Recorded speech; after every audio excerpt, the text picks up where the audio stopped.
안녕하세요. K-팝의 소식을 전해드리는 두요람 Y입니다. 대한민국이 극적으로 월드컵 16강 진출을 확정지으며 월드컵의 열기가 더욱 뜨거워지는 가운데 11월 마지막 주의 K-팝 역시 많은 소식들이 들려왔는데요. 월드컵의 열기에 여러분이 놓쳤을 수도 있는 11월 마지막 주 K-팝 뉴스 탑 A 함께 알아볼까요? 8위 스포티파이 K-팝 결산.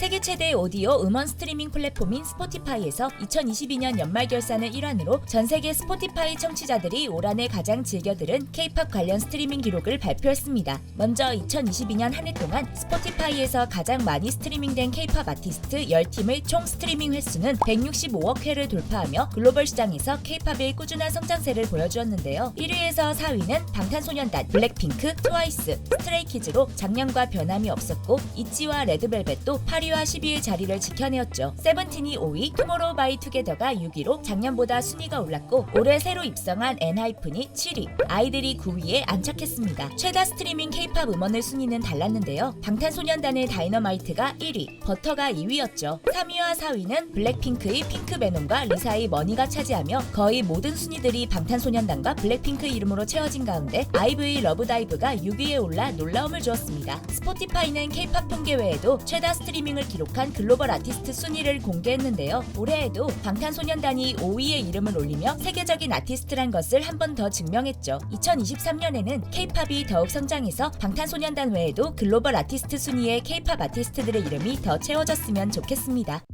7위 제2의 블랙핑크.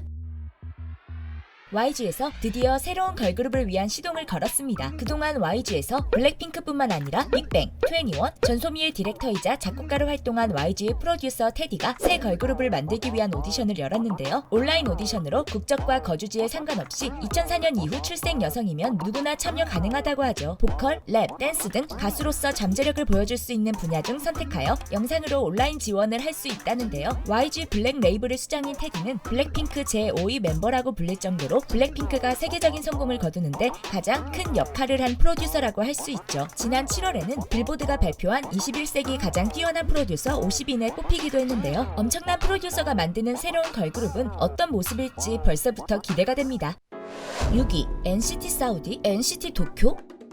SM의 수장인 이수만이 CNBC 인터뷰를 통해 2023년 SM의 계획을 살짝 공개했습니다. 반가운 소식은 SM의 보이그룹 연합팀인 슈퍼엠이 2023년 초에 컴백을 준비 중이라고 말했는데요. 그러나 멤버의 구성이 바뀌는지 아니면 그대로 가는지에 대한 이야기는 없었죠. 그리고 한 가지 충격적인 사실도 있었습니다. 바로 NCT의 무한 확장에 관한 이야기인데요. 한국을 중심으로 활동하는 기존 NCT 유닛 그룹인 NCT 127, NCT 드림 등의 활동이 아닌 일본, 사우디에서 활동하는 NCT 도쿄, NCT 사우디 등의 신규 팀을 론칭할 계획이라고 하죠. 그러나 팬들은 이를 부정적으로 보고 있었는데요. 이와 비슷하게 미국을 중심으로 활동한다는 NCT 할리우드도 여전히 소식이 없다는 점, NCT 멤버들이 과도한 중복 활동을 하거나 공백이 긴 멤버들이 있다는 점을 들며 기존의 NCT 유닛 그룹들에 좀 더 집중해 주었으면 좋겠다는 의견이 많았습니다. 이와 함께 이수만은 인터뷰에서 SM의 시스템에 관한 이야기를 했는데요. 한 팀의 곡을 만드는데 전 세계 600여 팀이 움직이고 일주일에 200개 이상의 곡이 만들어진다는 점은 많은 팬들을 놀라게 했죠. 한국의 문화로 세계를 선도하겠다는 SM의 포부를 들을 수 있었습니다.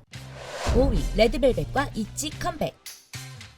이번 주에도 엄청난 두 팀의 걸그룹이 컴백했습니다. 바로 레드벨벳과 있지. 지난 11월 28일 레드벨벳은 새로운 미니 앨범 더 리브 페스티벌 2022 벌스데이를 발매했는데요. 타이틀곡 벌스데이는 전작 필 마이 리듬에 이어 클래식 랩소디인 블루를 샘플링하여 동화처럼 신나는 노래를 들려주었죠. 레드벨벳은 앨범 선 주문량만 71만 장을 기록하며 또다시 커리어 하이를 예고했습니다. 있지도 지난 11월 30일 6번째 미니 앨범 채셔로 컴백했습니다. 타이틀곡 채셔는 단순하면서도 강렬한 댄스팝 트랙 으로 있지만의 당당하면서도 스타일리시한 모습을 보여주었는데요. 예전에 박진영이 초대박을 터뜨릴 것 같다고 예상했던 곡이기도 했죠. 있지 역시 빠르게 초동 판매량이 올라가며 지난 앨범보다 더욱 성장한 모습을 보여주었는데요. 지금은 월드컵 16강의 열기에 조금은 가려진 것 같지만 레드벨벳과 있지 모두 너무 좋은 노래와 무대에 조만간 많은 K-팝 팬들이 찾아 듣게 될 것 같은 예감이 듭니다. 4위 이승기 전속계약 해지 통보.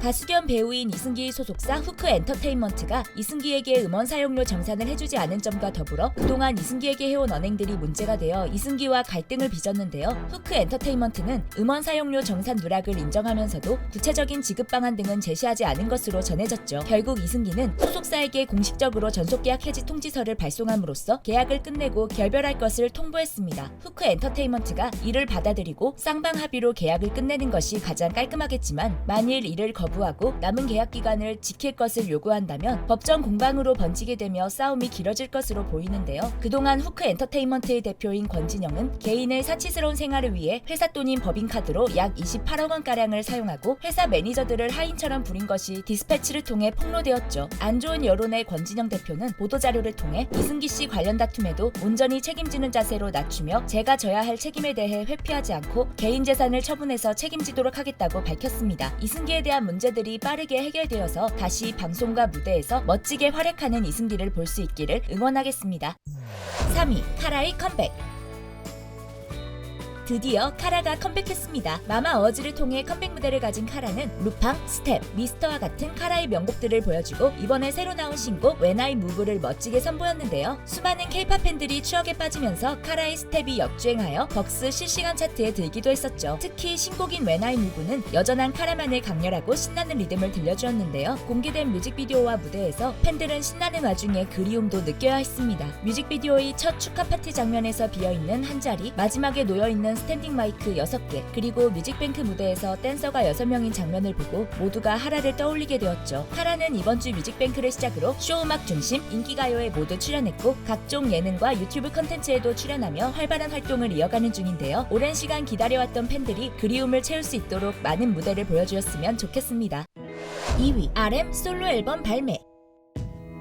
드디어 많은 아미들이 기다리던 방탄소년단의 리더 RM의 솔로 앨범이 나왔습니다. RM은 그동안 DNA, 봄날, 작은 것들을 위한 시, 버터 등 방탄소년단의 많은 히트곡에 참여하며 작곡 능력을 보여줬었는데요. 그렇기에 어떤 멋진 앨범이 나올지 더욱 기대가 되었었죠. RM의 첫 솔로 정규 앨범 인디고는 화려한 불꽃이 아닌 여러가지 자연스러운 색이 담긴 수수한 들꽃의 느낌이었습니다. RM은 소개 영상에서 2019년부터 약 3년간 준비하며 그동안 RM 혹은 인간 김남준이 느낀 정서, 감정, 고민, 생각이 오롯이 담긴 일종의 일기 같은 앨범이라고 소개했는데요. 그래서인지 한 가지로 통일된 장르의 앨범이 아닌 힙합, 포크, 팝, 시티팝 등 다양한 장르가 담겨 있었죠. RM만의 색이 담긴 앨범의 성적 역시 대단했습니다. 발매 하루도 안 되어서 솔로 앨범 인디고는 미국, 독일, 프랑스 등 전 세계 67개 국가 지역의 아이튠즈 앨범 차트에서 정상에 올랐고 타이틀곡 들꽃놀이는 무려 전 세계 37개 국가 지역의 아이튠즈 톱송 차트 1위를 차지했죠. 앨범 판매량도 발매 하루 만에 약 55만 장을 기록하였고 들꽃놀이 뮤직비디오는 공개 후 여러 국가 및 지역에서 유튜브 인기 급상승 동영상 1위로 올라섰습니다. RM은 미국의 공영 라디오 방송 NPR 뮤직의 인기 프로그램 타이니 데스크 콘서트에서 처음으로 솔로 앨범 인디고의 수록곡 무대를 선보였는데요. 국내에서는 12월 5일 소규모 공연장에서 약 200명의 적은 인원과 함께 공연 형태의 영상 콘텐츠를 촬영해 공개한다고 하죠. 이번 솔로 활동 기간 동안 RM의 멋진 노래를 라이브로 들을 수 있는 많은 기회가 있기를 바라봅니다.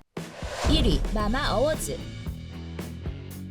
11월 29일과 30일 양일간 펼쳐진 마마어워즈. 일본에서 펼쳐진 마마어워즈는 화려한 라인업과 멋진 무대로 이틀간 K-POP 팬들을 즐겁게 만들어주었는데요. 특히 아이브, 케플러, 엠믹스, 르세라핌, 뉴진스, 2022년 신인 걸그룹 대전의 주역들이 한 무대에 올라 함께 서로의 노래를 부른 콜라보 무대나 7년 만에 무대 위로 돌아온 카라의 컴백 무대 등 화제가 된 무대들이 많았습니다. 수상 결과 역시 많은 K-POP 팬들의 축하를 받게 되었는데요. 이번 마마어워즈에는 특별한 대상이 하나 더 있었죠. 바로 마마 플래티넘. 대상 위의 대상으로 그동안의 마마 시상식들에서 올해의 가수, 올해의 앨범, 올해의 월드와이드 아이콘, 올해의 노래 4개 부문 대상을 모두 받은 가수에게 주는 상입니다. 그리고 방탄소년단이 이 상의 첫 수상자가 되었죠. 방탄소년단은 마마 플래티넘 외에도 올해의 가수상, 올해의 앨범상, 올해의 월드와이드 아이콘 대상 3개 부문, 남자 그룹상, 월드와이드 팬스 초이스까지 총 6개 부문에서 트로피를 거머쥐었습니다. 남은 하나의 대상 올해의 노래상은 아이브의 러브다이브였는데요. 아이브는 마마어워즈 어워즈에서 여자 신인상과 대상을 함께 수상하는 영광을 안았죠. 이외에도 다양한 수상 부문에서 많은 아티스트들이 수상을 하며 즐거운 축제의 밤을 보냈는데요. 상을 수상한 아티스트들 모두 축하드립니다. 11월 마지막 주의 K-POP 뉴스 재미있으셨나요? 그렇다면 좋아요와 구독, 알림 설정까지 부탁드리고요. 영상이 없는 2주의 K-POP 소식들은 댓글로 공유해주세요. 그리고 저희 두유람에서는 K-POP 아이돌분들이 겪고 있는 루머, 억가 등에 대해 사실이 아닌 부분들을 짚어보는 영상을 제작하고 있습니다. 구독자분들이 사랑하는 아이돌들 중 루머와 억가로 고통받는 내용이 있다면 두유람의 이메일로 관련 정보와 함께 알려주세요. 자세한 내용은 고정 댓글에 참고해주세요. 지금까지 여러분들의 가장 가까운 K-POP 친구 두유람 Y였습니다. 안녕!